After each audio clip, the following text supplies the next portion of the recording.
Every time we come back to Beijing, it seems there are more people, and especially more younger people.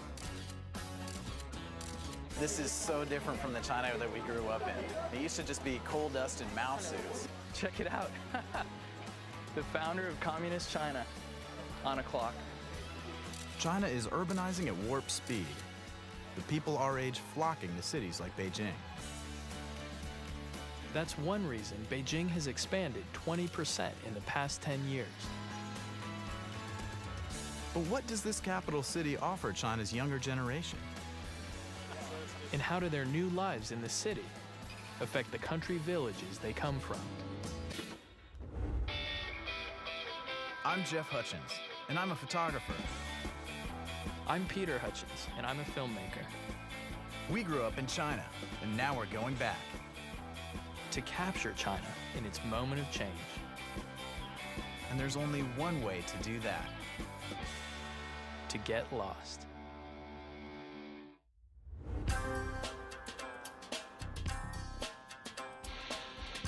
It's hard to believe, but about 100 million square meters in Beijing are currently under construction.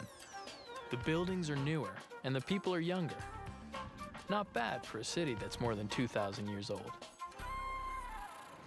You know, we're 45 minutes outside of the center of Beijing. It's just this tidal wave of construction and development that's rolling through this area. I mean, even these farmhouse kind of things that we're walking through right now, I'd be surprised if they're still here in 6 months. And we've come to the fringes of the city To meet a group that's living on the fringes of society, a Chinese punk rock band. You can hear them pounding out the drums from here. I think this is the right place. So, you know, Subs is one of the few groups in China, the few underground punk bands to have a female vocalist, which I think is pretty cool. Yeah, I'm just curious to see how these guys see themselves, you know, in the context of modern Beijing. I think you get a little hard to hear. The cheap rents here in the Tongzhou district have attracted a lot of artists, like Kang Mao and the Subs. There we go. Hey. Hey. Yeah, bye. Oh. Come on. Come out. Yeah, Nice to we're meet here. you. Oh, cool. Are you ready? We are Subs!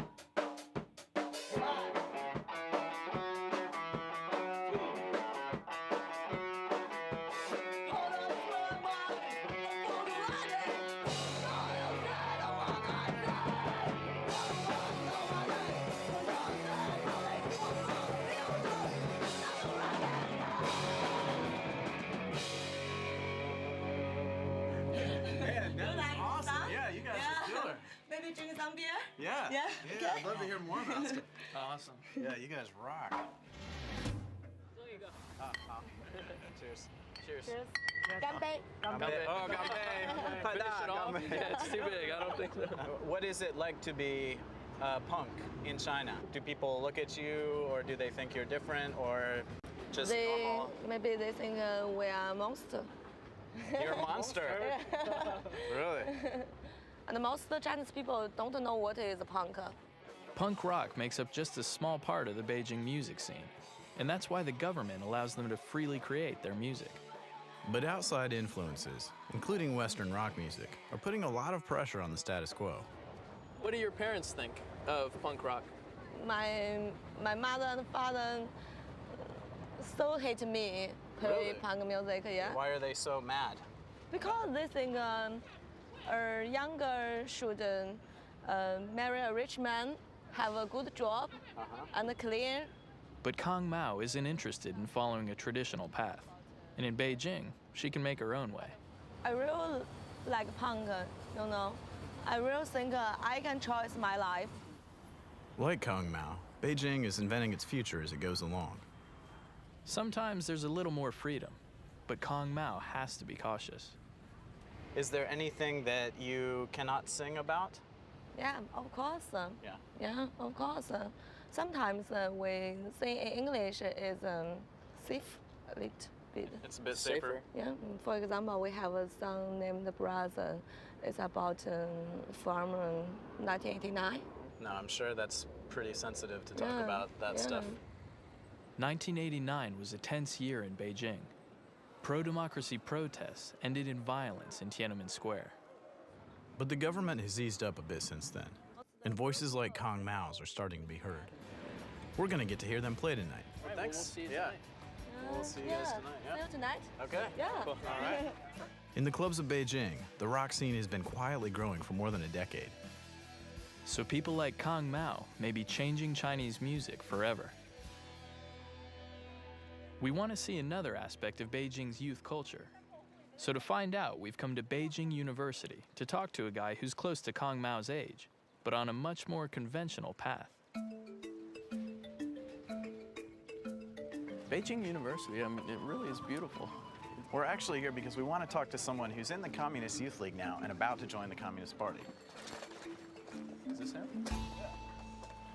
Hi, you must be Peter and Jeff? Yeah, Nice to meet you. Hey, how's it going? cool. Yeah. Li Xiao is in his final year majoring in quantum physics. So you're not only studying physics, but you're also in the Communist Youth League, right? Yeah, What percentage of your classmates are actually part of the Communist Youth League also? very, very large. Lee says that being a member of the party gives him opportunities and connections. It's interesting that he sees joining the party as a choice. I thought not joining was really not an option. So do you have to be a member of the Communist Party to be in the government? Oh, no, not necessary. The head of the Ministry of Technology now is not a Communist Party member. Really? Has that always been the case? No, it's just within the 5 or 6 years when the President Hu Jintao came into the head of the party. He wants to make an important transformation that the government is relatively separate from the party. I ask Lee how the Communist Party is changing, and what he says is surprising. They want someone can give their own opinion and put some suggestions rather than just agree with them and do nothing. So what do you think of something like the Tiananmen Square protests, that kind of independent thought? Actually, at that time, I was 3 years old. Yeah, I heard of that. I think it's okay for people to raise their own opinions, but it's inappropriate to do in that way. Yeah, the most important thing is that it should not disrupt the society. I wonder how Li Xiao feels about his own future. Is he as idealistic as our friend the punk rocker? Is money important to you? Science is more important for me. Li Xiao and Kong Mao are taking advantage of the new opportunities in Beijing. But I wonder what it's like in China's provinces, beyond the bright lights of the big city. We've worked up quite an appetite exploring the city. So we decide to grab a bite to eat. The Chinese are pretty much known for eating everything. Yeah, well, there's even the saying in southern China that we eat everything in the air except for planes, everything in the water except for submarines, and everything on land except for a car. It's pretty true.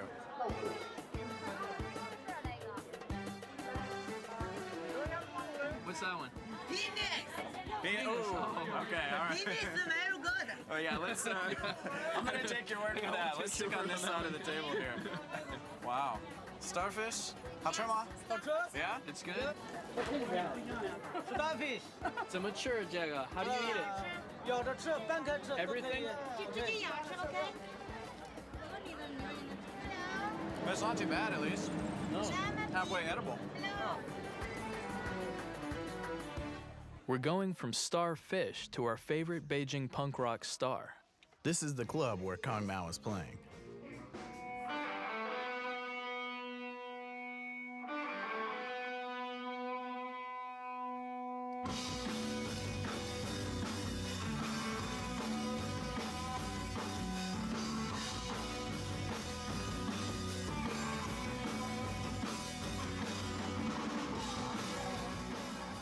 From the small crowd, it seems punk is still barely making an impact beyond the subculture.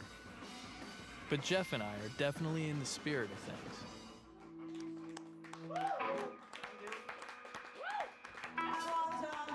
听到了 Jeff sing on stage.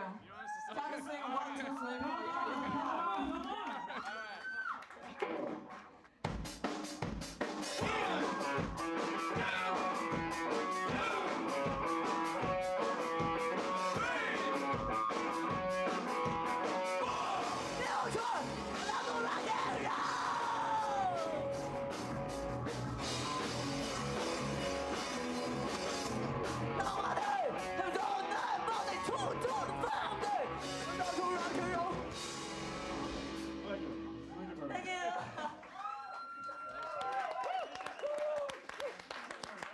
Man, you guys are awesome. that was so great.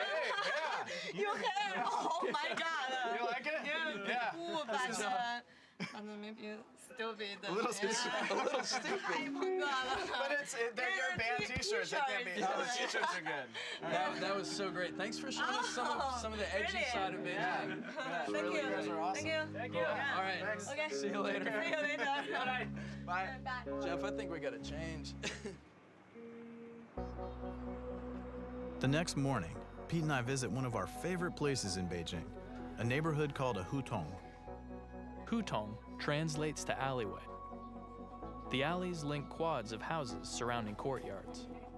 There are only about 400 hutongs left in Beijing, but they have an incredible population density, about 49,000 people per square kilometer. I love these old doors. The reds and the grays. I mean, the hutongs have such a cool feel, like you feel in a back alley. Yeah. And it's so quiet too, which is the other thing that's pretty big contrast from the rest of Beijing. Yeah. But this way of life could be disappearing. China's urban population is exploding. It's expected to reach 1 billion by 2030. Some of the hutongs are being replaced by taller apartment buildings that house way more people than one-story, single-family hutong houses. More than 1 million hutong residents have already been displaced. I wonder what China's youngest generation thinks of the changes. 你好，你们好。Hello. 你们做什么？ What are you guys doing? 打球吗？ Playing ball? 你们住在这儿吗？ You do? You live here? 在那边住，那边。 Oh, you live over that way. You live over there. 我们可以看一下你的房子。Can we see your house? 可以。好 Okay. Cool. This would be a cool neighborhood to live in as a kid, Yeah. Just run around. You don't have too much traffic to get in the way of your soccer, or Yeah. whatever you're playing. When the hutongs are demolished, kids like these often end up living in apartment buildings. 要是住楼房就都不认识，都不来往。 Oh, really? So if you live here, you have a ton of friends, you know them all, but if you live in an apartment building, you don't know anyone. In the hutongs, life is communal. It's all about connecting with your neighbors. Dozens of households share a single entrance and even public bathrooms. This is cool. Yeah, this is cool. This looks like one of the kind of older ones too. It's great.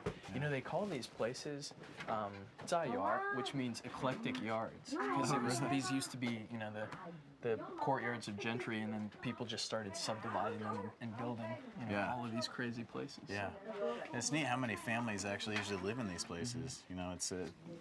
It's very cool. 哎，你好，你好。哎，让他们玩去吧，你们跟他说。他是你的儿子，这是我的儿子，是老大，你有就一个有一个独生子。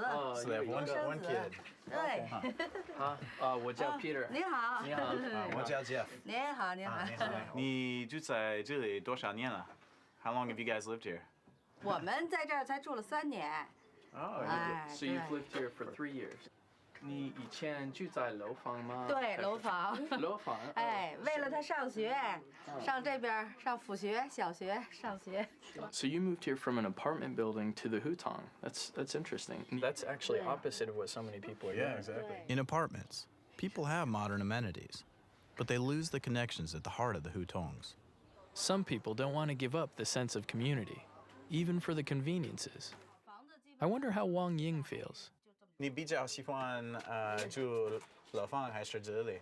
Wait, do you prefer to live 老 here? 房子啊，现在这儿好，对，好。你的身体也好，哎，也好，比较好，哎，在这里。 Really? 嗯， So you- she's saying your对。 health is better. The health is here. better. 谢谢。谢谢。 Many people believe it's healthier in the hutongs because living on the ground floor is closer to the Earth's energy. 再见。再见。哎。 That's one of the things I love about being in China is it feels like you can just strike up conversation somewhere and people always invite you over. And No one expects just two white guys wandering around to speak anything. This got to be where all the birds are flying to. This guy up on the roof here. Yeah. Should we see if we can get up there somehow? Yeah. 你好，先生，我们可以上来。可以，上来吧。Cool. Okay. 哎，你好，你好，你好，你好，你好，啊，你好，你好，你好，这是你的房子。这是我的房，我家，我的住家，啊，你在这里多少年？住了50年了， Wow, 50 years. Wow. 从小。 And he's been keeping pigeons since he was a little boy. Keeping pigeons is a tradition in China and in cities around the world.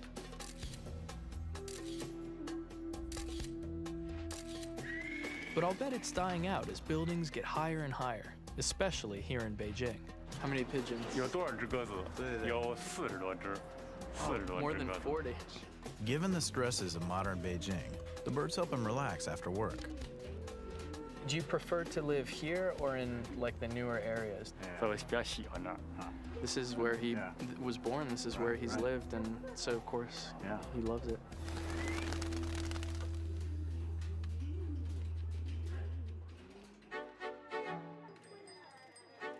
With Beijing modernizing so fast, I'm glad some of the old traditions still exist. I've heard they have to update the maps every 3 months just to keep up. Makes you appreciate the surviving Hutongs all the more. These neighborhoods are great because you've got all the same, it's the people who live here that are shopping here and Right. businesses here. And Is that really green onion pancakes? These things are amazing. They're super simple, onion pancakes, but they're delicious. All right, here we go. This will take you back, huh? Amen. That's perfect. Oh yeah, that's really good. Nothing like walking through a hutong with a sungyeobing in your hand.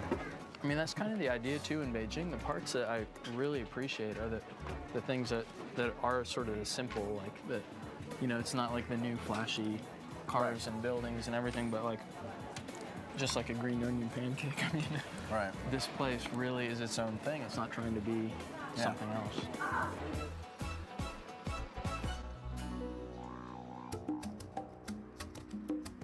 As much as we're enjoying Beijing, Pete and I are feeling a little run down. Yeah, well, we've been on the road for months. I mean, it only makes sense that we're feeling a bit sluggish today. I know, you're sporting headaches. I can't sleep a wink. We're thinking some traditional Chinese medicine is just what the doctor ordered. I've had insomnia for probably the last 10 years. About 10 years? Yeah, Oh, it's for just a taken me a while long to make an hist- appointment. Yeah, long medical history. Heaviness, soreness, sometimes The doctor tells me I might feel some heaviness or soreness. Okay. Yes, Yeah, right now it feels like yes. pins in my face. Yes. Acupuncture has been around for at least 2,000 years. It's believed to have begun in the Stone Age with the use of a sharp stone to treat disease. And now it's used to balance qi, life energy. Some modern studies suggest that acupuncture stimulates the nervous system, which emits biochemicals that promote healing. Okay. Ooh. What kind of feeling? That one was a bit, didn't feel good. Dr. Wu Li Hong uses a special method to unblock my qi, so I can sleep. He applies a very low-level electric charge to the needles. I can feel the electricity coming through. It's like little pulses. Definitely stronger than a shock. Yeah, it's not comfortable. I wouldn't say it's comfortable. I hope the doc can cure my headaches without using too many needles. I've always had a bit of a fear of needles. What is this called? Cupping? Cupping. Oh. That's such a weird feeling. Cupping is a therapy over 2,500 years old. It improves blood circulation by bringing fresh blood to the area. It can also open up the lungs. It's most often used to treat aches and pains and respiratory illnesses such as chest congestion and wheezing. Your skin just starts getting sucked into the glass. I guess the flame creates some kind of suction. So I'm being poked and pulled, and I don't even get to see it coming. For you, I think maybe 3 minutes to 5 minutes is enough. So do you find in Beijing, even with newer types of medicine or different types, do a lot of people still use acupuncture? Yeah, There's different hospital and different treatment for patients. For example, our hospital is acupuncture hospital or traditional Chinese medicine hospital. Most patients use herbs and acupuncture. Chinese medicine doesn't have any side effects. Oh, okay. And also is for economic. Oh, it's cheaper. Cheap. Okay. Is that all of them? He Okay. tells me it'll be a couple of days before the circles disappear. Everyone is finished. Thank you so Yeah, much. you're welcome. Welcome. Cool. Oh, okay. Yeah, thank you very much. You're welcome. That was great. So I should sleep okay. like a baby. Okay, I hope you have good sleep for tonight. Thank you. Okay. After a treatment that puts us a little outside our comfort zone, we're ready for some Chinese comfort food. You getting hungry? Yeah, I could definitely go for something to eat. I think there's the dumpling place just up the road, the Jiaozi place. Yeah, it's not too far. Unless this is it. No way. I sure hope this isn't it. Oh, this is totally it. Jeez. You're kidding me.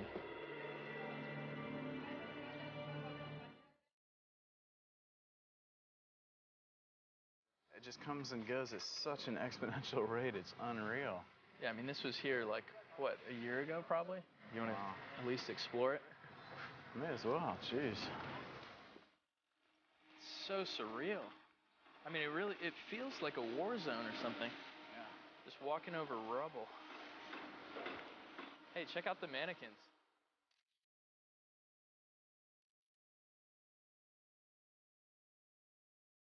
You know, the amazing thing is this is physically what change looks like. The speed of change is staggering too. In just 2 years, 120,000 homes were demolished, and more than 300,000 people were displaced. With all the destruction, it's good to see this Hutong restored instead of torn down. I wonder whether people will miss the old architecture and the way of life once the newness wears off.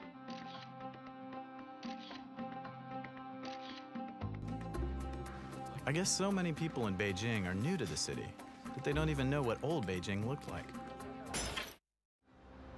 Beijing is a prime example of the global phenomenon of urbanization. People leaving the country for the city. And it's crazy to think that so much of this work is being done by the migrant laborers. You know, they actually call them the smokeless factories. I've heard that 1 in 4 Beijing residents is a migrant from the farms. They come here to work and escape rural poverty. We're lucky enough to meet one of the migrants to find out what he thinks of all this. Li Hongzhong is from Hunan province, about 1,500 kilometers south of Beijing. Hunan is one of the main provinces that the city's migrant labor comes from. 你为什么现在在北京? Why are you in Beijing? 因为打工，因为在这里打工的。 Okay, so he's here to work, basically. 你比较喜欢北京还是你的老家? Do you prefer Beijing or 北京，像 He likes Beijing, but he misses his family. So what he likes about Beijing is, you know, there's things like Tiananmen Square and there's a lot of cool things you can buy, but the tough things are it's actually hard to find work. There's so many migrant laborers, and then things are really expensive here too, so the money probably doesn't go very far. So it would take a long time for the people of Beijing to do this without all of the outsiders coming in. 你的父母在什么工作? What do your parents do? 我的父母就是在老家种地的。 So they're farmers. I guess they probably are just barely eking by, and so for him to come out to the big city in some senses and work out here is going to be one of the best ways for his family to survive, really. Mm-hmm. 再见. It must be such a culture shock for people like Li Hongzhong when they come to Beijing from the provinces. Especially when they have to work on a skyscraper, like this one. We're going to have to venture out beyond the city walls pretty soon to check out rural life. Meanwhile, we can see why the migrants come here for work. About 100 million square meters of Beijing are currently under construction.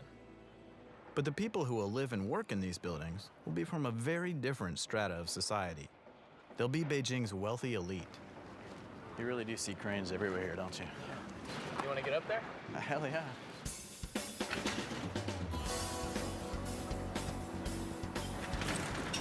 All right, this Definitely looks high enough to make you a little woozy. Oh, man. Yeah, grab onto the rail.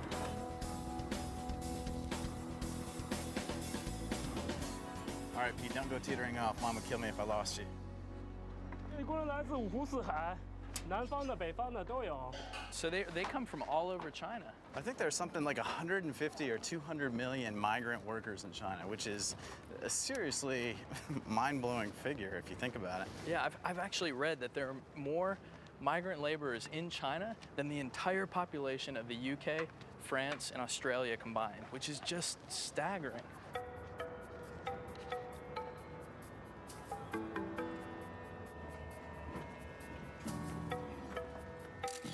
Looking out over the city makes me think of how far away the migrant workers come from.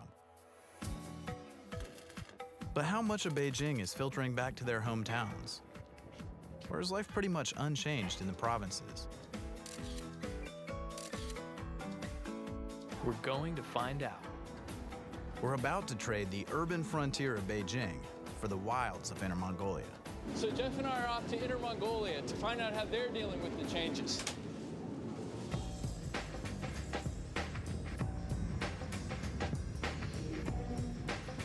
I love Chinese trains. You got your hard seat, your hard sleeper, and thankfully, Pete, we got the soft sleeper. Yeah, I think we've done our time on the hard seats, Jeff.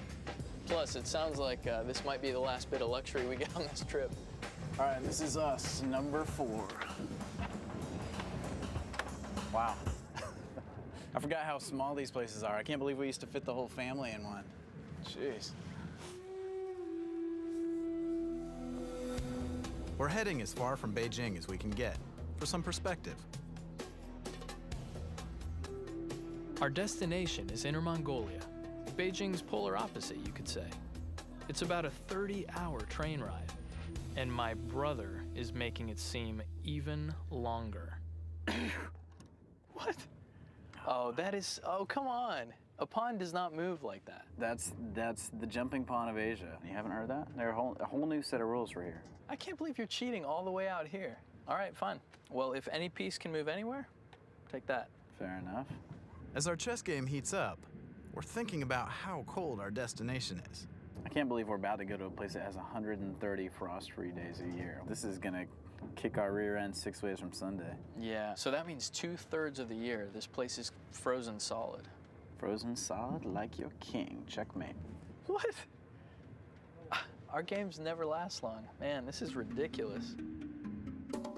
After a 30-hour train ride from Beijing, we're traveling almost 2 hours from the train station in Hailar to the Bayanhushua village. We've changed modes of transportation, from a train to a camel-drawn sleigh. I must be dreaming. Back in the 12th and 13th centuries, Mongolia was the home turf of Genghis Khan. Look at all this space. Inner Mongolia is China's widest province, and there is nothing out here almost. Talk about a place that's frozen in time. It's more than 30 degrees below 0 Celsius. I mean, there's nothing to stop the wind out here. It just kind of stings your face when it hits. Yeah, my eyes are constantly watering. I tried pulling down my mask, but there's no way. It's just way too cold out here. You know what kills me is we've got camels pulling us, and I completely thought camels were a desert animal. That's the thing I love about China. The contrasts are so extreme. One moment, we're in a fast-moving metropolis, and the next, we're on a frigid steppe. Our guide is Zhao Jing, a native Mongolian. So, Zhao Jing, are you taking us to their village? Yes, taking to Bayanhushua village. They are celebrating another meeting. Nadam translates to 3 games of men. No kidding. It's an ancient nomadic version of the Olympics. Athletes compete in 3 sports: archery, horse racing, and wrestling. But Nadam is traditionally held in mid-July. Why on earth would they hold it in midwinter? Right now, even Zhao Jing is freezing. In winter, you usually what? Staying home. Don't go out because it's very cold. Bayanhushua village, our destination, is in sight. And we've never been so happy to see a yurt. I just hope it's warm inside. I'm so glad we're here. Yeah, about time we get warm. Sure is. This place is cool. Yeah. So can we go in? Yeah, I must tell you about some taboos about this Mongolian yacht. Okay. There's some taboos before we go in? Okay. Yes. You can't, if you enter the Mongolian yacht, you can't touch the threshold. And you don't take your whip into the Mongolian yacht. And the man must sit in the west and the woman must sit in the east. And you can't touch the children's forehead, okay? Okay, and no cursing the horseman's dog, too. Isn't that right? Yeah. I thought I heard that one time. Okay, so leave your whip outside, right? Okay. And don't touch the children's foreheads. Yes. Especially not with your whip. 你好。谢谢。你好，你好。你好。谢谢。你好。So we sit in the west. That's right. Yes. A woman sit in the east. Okay, great. Zhao Jing says the reason is that the east side of the yurt is where the women keep their cooking utensils, while the men store their gear on the west side. Zhao Jing translates both the Mongolian language and local customs for us. All right, so what am I supposed to do here? Yes, Or do when I you just drink drink this, you should use your first finger and then dip it. Do it like this. It means respect to the heaven. The second, it means to respect to the earth. The last is respect ancestor. Yeah. So, one to heaven, one to earth, and one for my ancestors. Eat it up. Eat it up? Yeah. Okay. The spirits pack quite a punch. That's strong stuff, isn't That it? is very strong stuff. Okay. Very good. Put it like this. So we wear this, okay. Offering a blue ceremonial scarf to a guest is actually a Mongolian sign of respect. Feel very regal, Jeff. Yeah. I think things are about to change a lot more. They just discovered a huge coal deposit nearby, and with all the new people and machinery, it may be hard to preserve this culture. So, Zhao Jing, you said they were expecting us for Winter Nadam. Is Winter Nadam a tradition in Inner Mongolia? Oh no, modern. It's only for the tourism. Yeah. Only for tourism. Yeah. So they've changed the old festival. I mean, a festival that's been around since Genghis Khan. It's hard to believe, but in the year 2000, the Chinese government started a Winter Nadam just to attract tourists. It's yet another change in lifestyle for a people who were once nomadic herders. Well, I mean, if you think about it, so much of their lives have changed over the last, 20, 50 years, basically. They used to be nomads. Now the Chinese government seems to have, kind of collected them and made them stay more in these permanent settlements. And now it looks like tourism is basically, kind of the meat of their livelihood. In this area, tourism has provided some jobs, but in other parts of China, people have to leave their home provinces to work as migrants in the cities, like the workers we met in Beijing. Zhao Jing, do they get a lot of tourists here? 几千人，1000多人。1000多，就要2000多个人。2000多人是吧？ 1,000 or 2,000 visitors every year. 2000, yes, 2000. Wow. Yeah. It's time for Nadam. But today it's just us. Maybe it's too cold for the tourists after all. Well, we're definitely up for it. Let the manly games begin.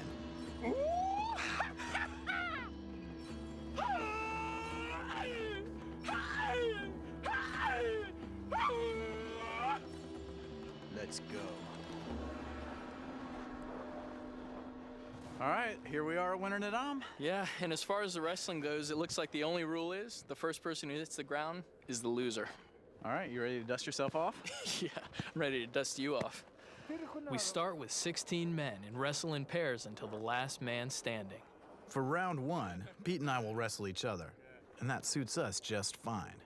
I want you. I want you.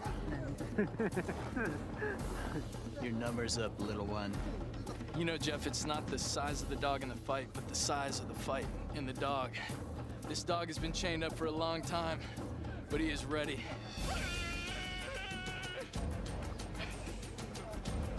You ready?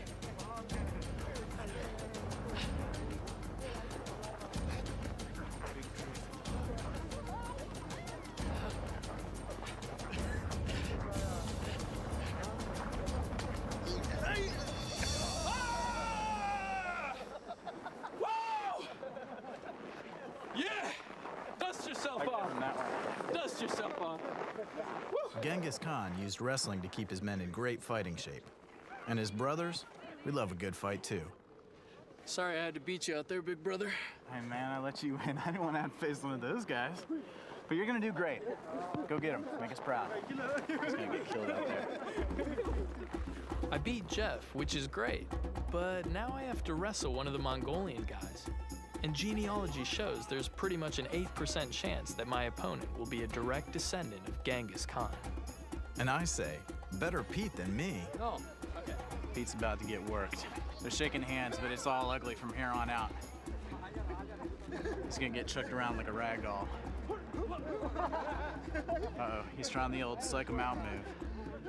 See what he's got? This is all strategy here. Come on, Pete.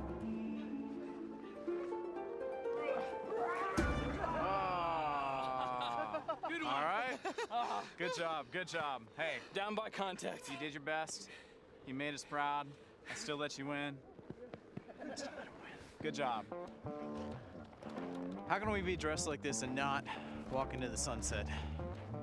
You know, Jeff, I think Genghis Khan would be proud of the Hutchens brothers today. I think you're right. And I think my pants are falling down. You know I let you win. As temperatures drop overnight, we're glad to be snug in our yurt. Looks like one high-calorie platter over there. I guess you have to eat food like that to stay warm out here, huh? Do you mind pouring some tea? Yeah, I'll get that. That's that yak milk tea, isn't it? Yeah. This stuff's good. Tastes like salty milk. It's not too bad.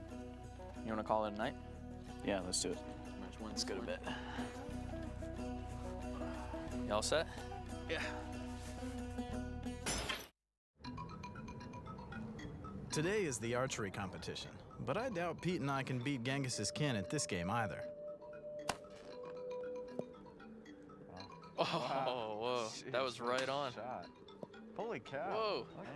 All right, these are the guys we got to get teaching us. Yeah, for sure. So the last time I did this was whittling my own bow and arrow when I was 5 years old.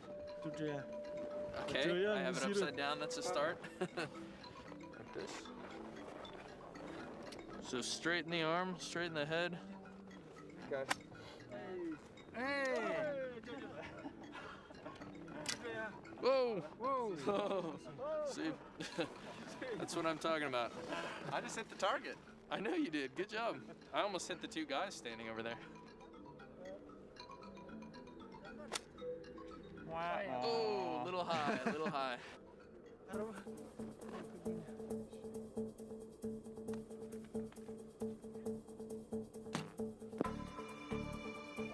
Man, look at these bows that they're using. They're out here, you know, in the traditional garb, but they're shooting these like things which look almost futuristic, you know? Yeah.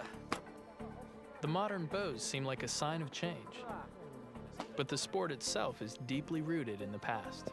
I mean, they used to do this training for archery to keep their skills fresh for war, and I imagine they also use it to hunt out here. The targets that they're shooting at are actually, you know, they're down on the ground as opposed to being raised up, which is kind of interesting. I mean, that must be the kind of level that they hunt on, you know? Just a lot of ground kind of animals running around. Yeah, maybe back in the day they would have shot at person height, but I guess there's not much reason anymore to be warlike.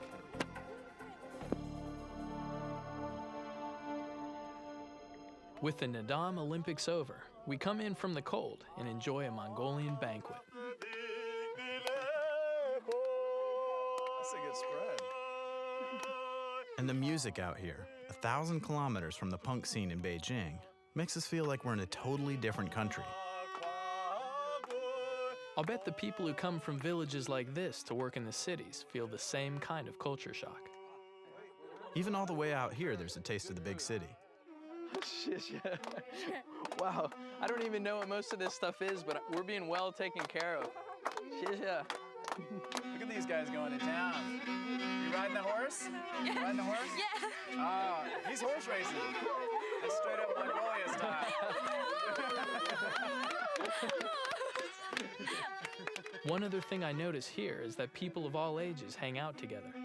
it seems there's less of a separate youth culture than in Beijing. I love this place. You know, China's northeast is so hardy. Everyone that we see here in Inner Mongolia, they have that spirit that allows China to adapt and grow and change. It's amazing. I think you need more yak milk tea, Jeff. Thank you, sir. Cheers to the great Northeast.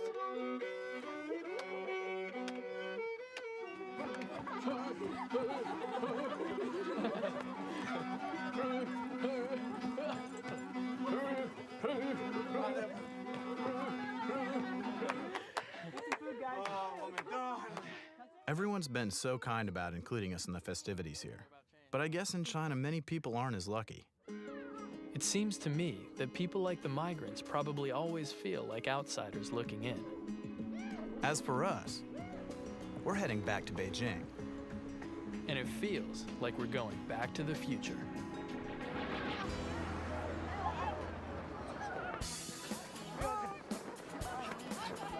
In the provinces, we discovered how hard it is to make a living. But some people who come to Beijing really make it big. We're about to meet one man who made his fortune here. And some young people who came to the city to become big stars in an ancient sport. But these young people are turning the sport on its head. Literally. What are you guys up to? They've all been doing this since they were little, and they start with one plate and then two plates. This looks pretty tricky. Okay. Chinese acrobatics have been around for at least 2,500 years. Plate spinning was one of the earliest acrobatic arts. So all of these plates and stuff, this came from everyday objects that people found around the house and then started playing with, so. That's a good way to dry your dishes. The practice plates are plastic and designed so they're easier to spin, but not for Jeff. All right, this is actually what we want to be doing. A lot of the young acrobats are from rural Sichuan province, where they learn this ancient art. But they made it new and exciting for Beijing audiences. Jeez. I can't figure all out right, how now to look, do it. they just keep getting more and more spectacular. No way. Watching them perform, I can understand how China has become a top international competitor in acrobatics. She's sporting an entire tree with 4 chicks. That is insane. Look at her concentration, too. She's just totally keyed in. Just hope she doesn't sneeze. Oh. The acrobats tell us they love being here with other people their age, coming up with new ideas and perfecting their art. I think we should show them some of our acrobatic moves. Are you ready? I'm ready. I'm ready. And go. Go. Lift me up. Okay. Concentrate. Whistle. All right, I think she's going to try and get on my head.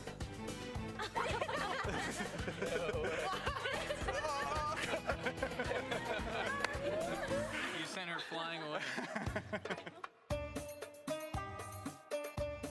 This is known as swallow play. The performers imitate swallows as they leap through the rings. Oh, nice.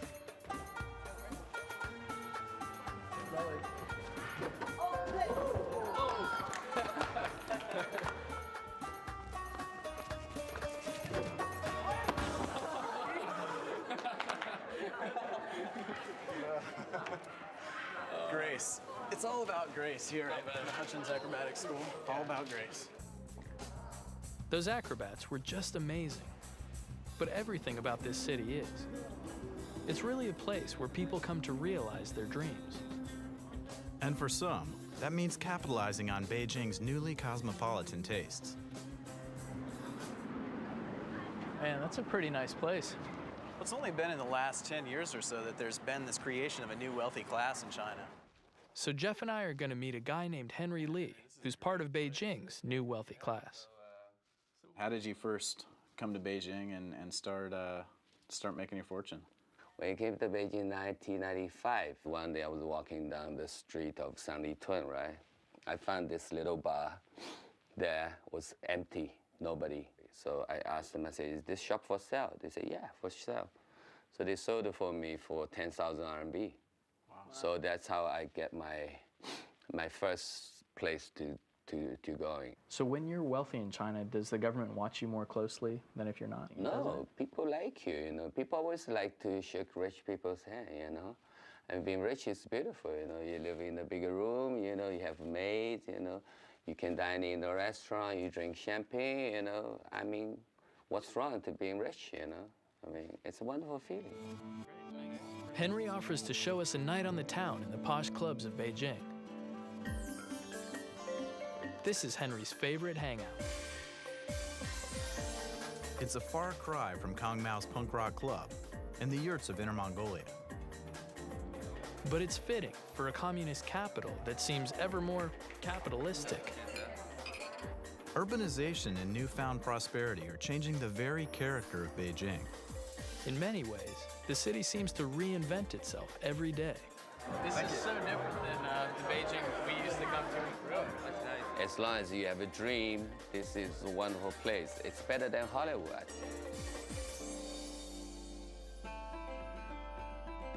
Many of the people we've met in Beijing do have a dream, whether it's a way out of rural poverty or the chance to follow their star in music, science, or business. You see it in every face in Beijing, because everyone is a part of the new urban revolution. When you think of it in human terms too, it's not just a faceless changing skyline, it's also thousands and thousands of people whose lives are being changed, who are moving from their original homes. It seems like every time we come back to Beijing, something huge has changed.